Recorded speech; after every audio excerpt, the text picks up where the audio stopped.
You're all vying for the spot for CNBC's top trader. You can all do investments for yourself, but what happens when you need to put an investment together for somebody else? Different perspective on investing. Our topic for today is risk profiling, and it's an integral part of putting investments together. And what we're going to do is we're going to go through some really crucial elements. We're going to discuss, I'm going to pose some questions to you all around risk profiling and what it entails. So essentially, what we need to remember is when you're putting together an investment for someone else, risk profiling is crucial. And the reason for it being incredibly crucial is you need to find balance. Any idea what that balance needs to be? Right.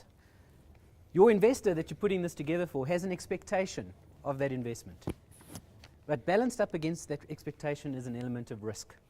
So some of the key principles we are going to be discussing through this presentation: expectations, risk, the investor, the type of investor, those kinds of things are concepts you're going to need to grasp in order to complete your challenge. Are you guys ready? Okay. Risk, what does it mean? What does it mean to you? Uncertainty. I was going to say the same, but yeah, an uncertain future or maybe a loss. Maybe a loss, okay. Losses. Remember, for your average investor, risk means very, very many different things. For some people, risk could mean the fact that I have 100 Rand. If I lose 50% of that investment, I'm back to $50, which means I've got to do 100% to get back to where I started.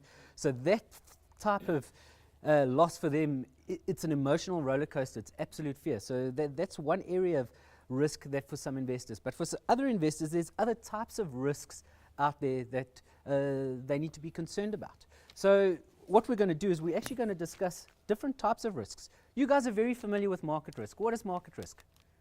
Just the risk of the overall market. Yes. It's the volatility of the market, up and down, and without the volatility, you guys can't do what you do. You need volatility to create opportunities for you to go and buy. Indeed. But there are other kinds of risk. Savings risk. For many investors, especially in South Africa, one of the key areas is savings risk. Guys are just not saving enough money to plan for their futures or have enough money to be able to do that. So there's savings risk that you need to think about as well.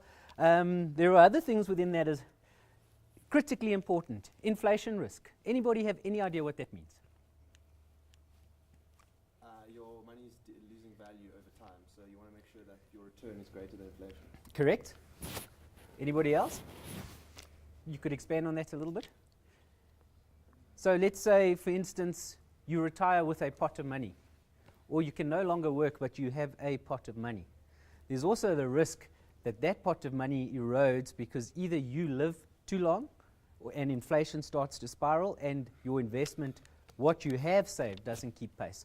So inflation risk is what I actually like to call the silent killer, because we can have market risk and all these things. People like to hold on to what they've got.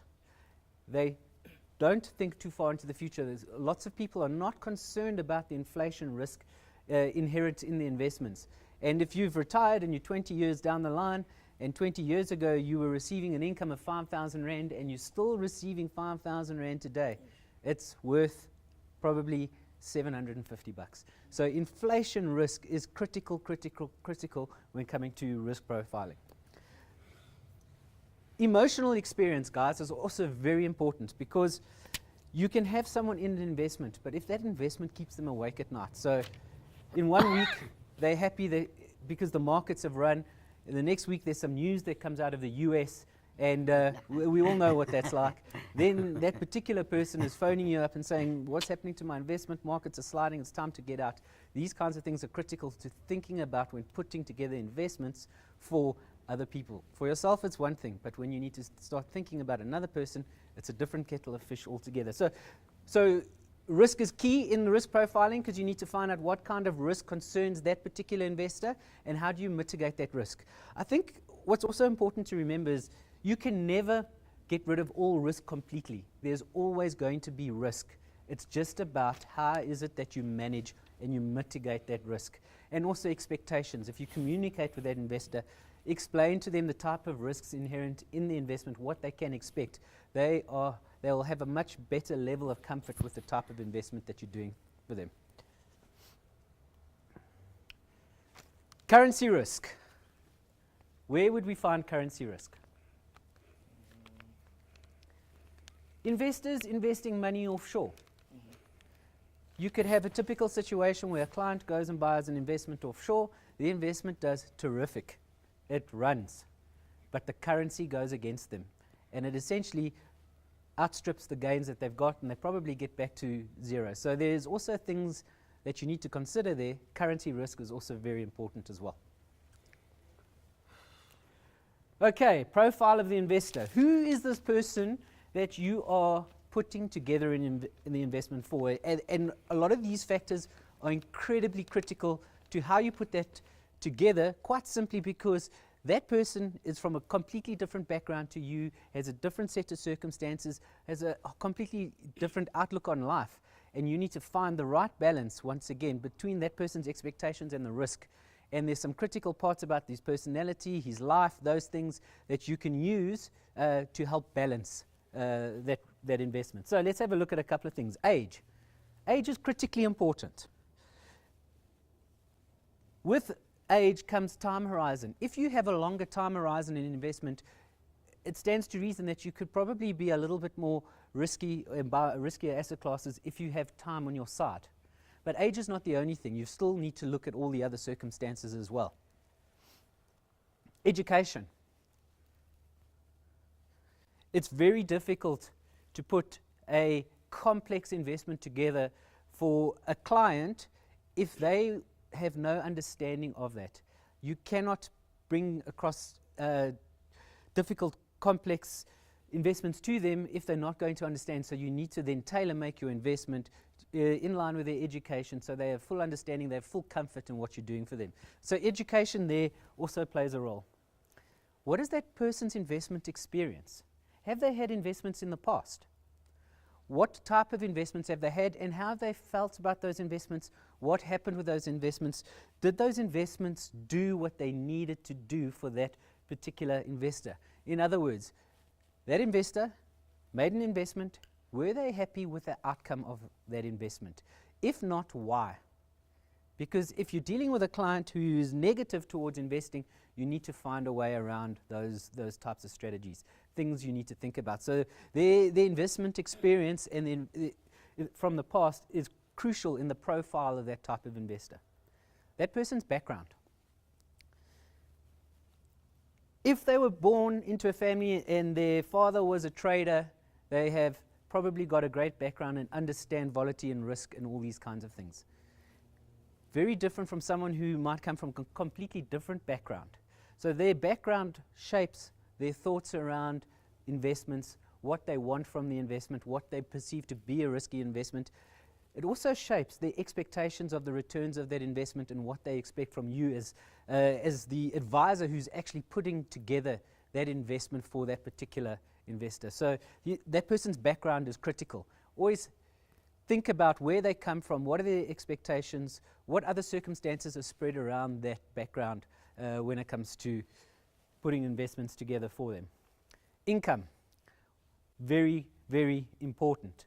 With income, there are different types of income. He could earn a flat salary. That's crucial when deciding on an investment. The person could be a commission-only earner, which means that their income it fluctuates. Okay, so that person might only receive an income once a quarter. He might work on an oil rig and earn an income once every 6 months.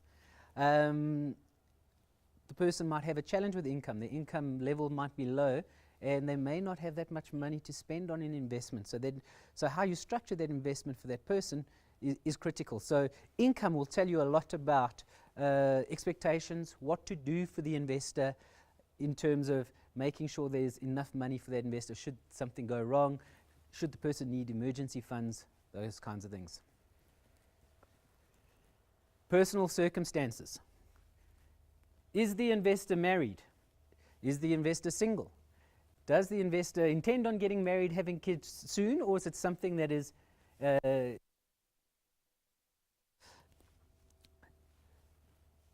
does that investor support other family members? Is that investor the only breadwinner in his circle of influence?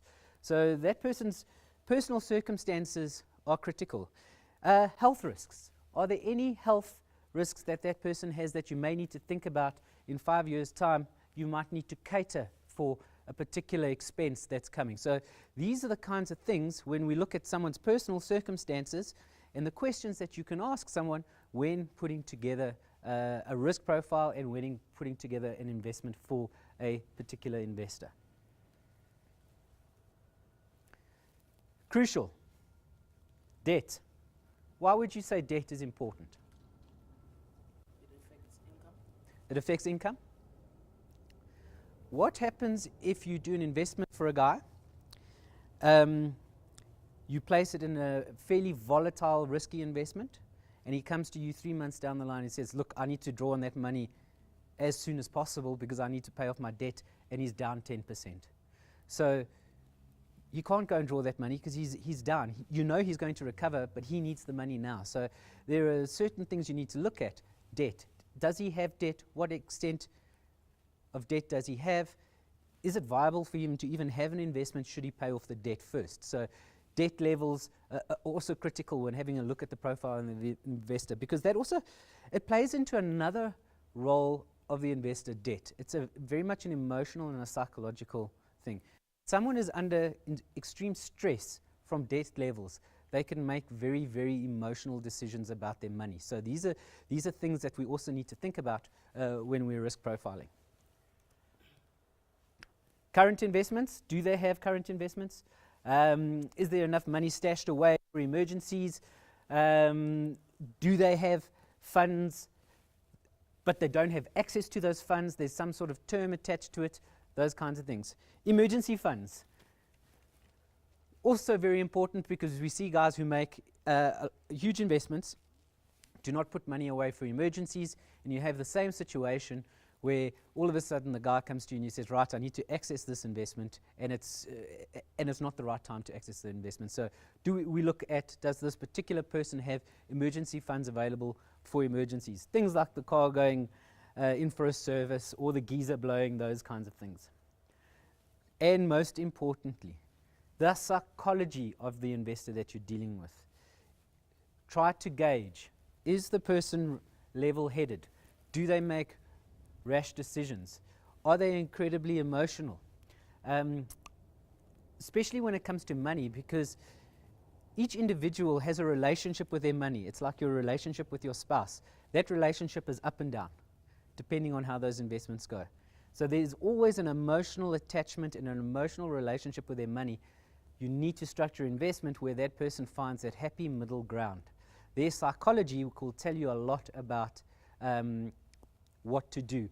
You would never take someone who's cautious and go and throw them in a volatile investment, because that person is never going to sleep at night. They're going to be phoning you every 5 minutes to find out what's happening in the market, what do you expect, what are we going to do with this investment. It can cause some issues. So the psychology around an investor is critical. Okay, the third component, what is the investment? When you put together an investment, why do you do it? Guys? To make money. Okay, but people make money for different reasons.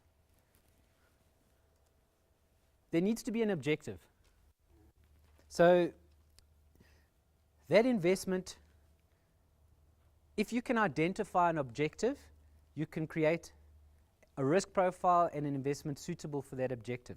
Let me give you an example. If you have a client who comes to you and says, right, I'm single, but in the future, I want to buy a house, get married, have a car, you can plan around those things. But what happens if that guy comes to you 3 months down the line and he says, I've met the girl of my dreams. I need money for the engagement now. Because he hasn't described exactly what his objective is. You've planned for it, but his objectives have moved forward suddenly, and now there could be an issue with the investment. So try to define what that objective is. If he says to you long term, ask him questions like, Mr. Client, what does long term mean to you? Is it 3 months? Is it 7 years? We need to remember when dealing with people that they have their ideas of generic terms are very different to what we got. So the more information you gather from those people about their objectives on the investment are critical, and it'll save you a lot of pain and tears at the end of the day. Liquidity. If necessary, is that investment liquid? Can someone go and liquidate that investment if completely necessary, or does that investment actually need to be liquid? So those are one of the things you need to think about as well. Let me give you an example. You could have a client that comes to you and says, I believe property is the answer. I want property. He's got two options. What options does he have? Listed property. Listed property, Property property unit unit trusts. trusts, or you can actually go and buy a house. Which one's more liquid? Property. Listed property, exactly. So there are things like that. He could want property. He may think bricks and mortar, yet it's illiquid, and you feel he might need money. You say, well, you will still get property, but let's go into a unit trust, because if you need to sell off and we need to get out, we can. Okay. Tax. Critical, critical, critical. Pointless doing an investment if that investment is eroded by having to pay tax on the investment. We won't go into it in too much detail here, but this is one of the things that's always critical to look at. So there are different kinds of taxes associated with investments. You all know about capital gains tax. You buy a share, the share increases, you sell it, you're going to pay CGT on the gain. Some investments are completely tax-free. For instance, any retirement savings products. You don't pay capital gains tax, you don't pay a dividend tax if that shareholder pays a dividend, and there's no interest tax payment on those particular investments. So tax planning is also part of the type of investment that you're going to put together for your investor. Flexibility. How flexible is that investment? If you need to maneuver within that investment, are you able to? For instance, if you hold small stocks, how liquid? How much demand is there for that stock if you need to liquidate? Or are you only going to look at the top 40? How much flexibility does the client have? Other things. Some investments have a term attached to it for tax reasons, for tax benefits. If there's a term attached to it, let's say for 5 years, how easy is it for him to cash in that investment? So there could be some rules and restrictions, but flexibility within the investment and having a look at what his needs are quite critical to putting the risk profiling tool together. Also crucial, what type of investment are you going to make for that investor? There are essentially two types out there. Discretionary investment is when you're investing your own money or money you've earned after your salary, so after tax money. A compulsory investment is any investment or funds that goes into retirement savings. There are rules and regulations that govern each set. Essentially, on your compulsory money for retirement, there are a lot more stricter regulations around what you can do with that investment. So you would obviously need to then adhere to those rules and make sure that that investment sticks within those guidelines. So to expand on that, on the compulsory side of investment, so your retirement annuities, any saving for retirement, there's a regulation called Regulation 28, and that regulation quite simply states there are certain asset classes that you can hold in an investment. But broadly speaking, what they're saying is they're limiting you to 75% equity, and the other 25% you need to use to buy either property, bonds, cash, broadly speaking. So you need to also be aware if there are any restrictions that need to be placed on that investment from an asset allocation point of view. Okay, guys, those are the three things. There's a lot to consider there when you think about dealing with someone else. You have the person's personality, the type of investment, what is their attitude towards risk, and then how do you go about finding the unique blend or finding the balance between expectations and the client's objections. So what I've put up there quite quickly is just a typical profile of asset classes and their risk and reward profile. I'm sure you've all seen this before. The idea when putting together certain types of investments for clients is that you want to find a blend of those asset classes. I know you guys only focus on shares, but today is going to be, the challenge is, how do you use your shares and blend the other asset classes to get the desired results? So we all know cash is probably the least risk-adverse asset class, but we know cash is not going to give you the returns you require. From cash, you've got bonds, property, equity, and right at the top of the risk spectrum there, I've put foreign equity. Any reason why foreign equity? I think because of the currency risk along with it. Yes, correct. So there's, along with the normal equity risk, you've got currency risk that could impact on that particular investment as well. Okay. Right. If I showed you that graph, where would you be invested? Which two asset classes? You may not be able to read it, but it's listed property and the equity market. So if you showed that particular graph, or you were sitting with a client who had had that experience of all the asset classes in that time period, and you asked him a set of questions, how do you think he would answer those questions in relation to the experience he's had here? So he would probably say to you, well, give me property, give me equity, I know because it's performed. So we need to remember that when you're quizzing your client on his risk profile, on his expectations, you need to try and take what's happening in the world into consideration as well. This, and I can guarantee you, a cautious investor who doesn't take risk, who's been through this experience, will say to you, property and equity, leave me as little cash as possible. That's what I want to experience. So what's recently happened in the recent frame of reference plays a huge role in how they answer the question. So you always need to dig a little bit deeper to try and gauge what they like. What if that same client had just experienced that? So those are the same asset classes, just over a different time period. That's the crash. How would you answer the questions then? Would you say very differently? His emotional experience would be, hang on a minute, I don't want any equity, I want no property. And that's the trick here, guys, is that when people are using risk profiling techniques, we've always got to try and gauge the type of situation that person's in, the psychology around that situation, because their questions and how they answer those questions now could be very different to if you ask them the same questions in 3 months' time. So that's why finding that blend can be quite difficult. Okay, quite simply, if you think about it, think about what happened prior to 2007. What did everybody do? They piled into the market. The market can't go wrong. What happens with an investor when things go pear-shaped? What mistake do they make? They panic. And when they panic, what do? They sell. And then they've created what we call a real loss, instead of just riding out the volatility. It's the herd mentality. I'm sure you guys are aware of it. So it's also, you need to try and guard against those kinds of things. So it happens because often we will sit in front of an investor and they're upset, and all they want to do is disinvest that investment. You need to find a way to manage those expectations, to say if you sell now, you're going to lose money. Give the market an opportunity, or the asset class you're in an opportunity to recover and make some money.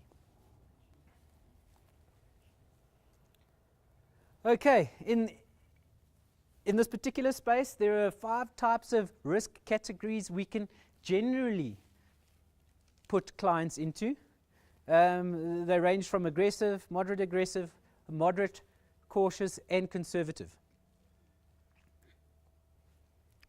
What I'm going to do is I'm going to put up a quick slide for you to have a read of what the description of those guys, of those types of risk profiles are.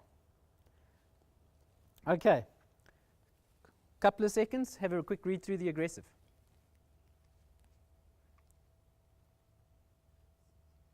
You all identify with that because you're probably all aggressive investors. Okay, moderate aggressive.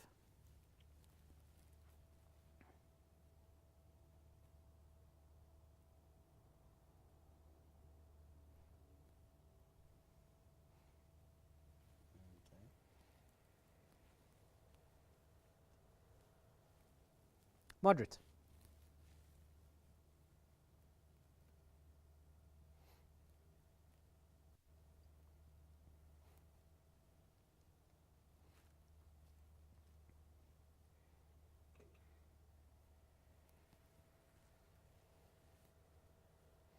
Cautious investor.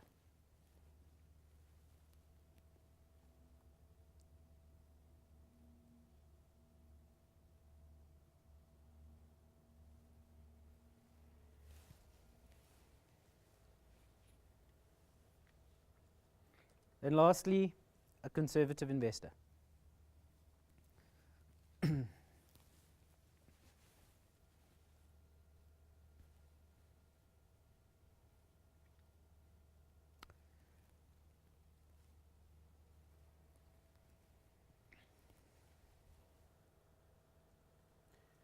When we're building an investment, and this is where your photographic memory needs to come into play. When you're building an investment, these are the guidelines that are set for each of those risk profiles. So once again, you're trying to find a blend between the different asset classes to mitigate risk. So these are guidelines. That's for discretionary money, so money that you have at your disposal after income and those kinds of things, saved up money. And then the recommended asset bands for compulsory money.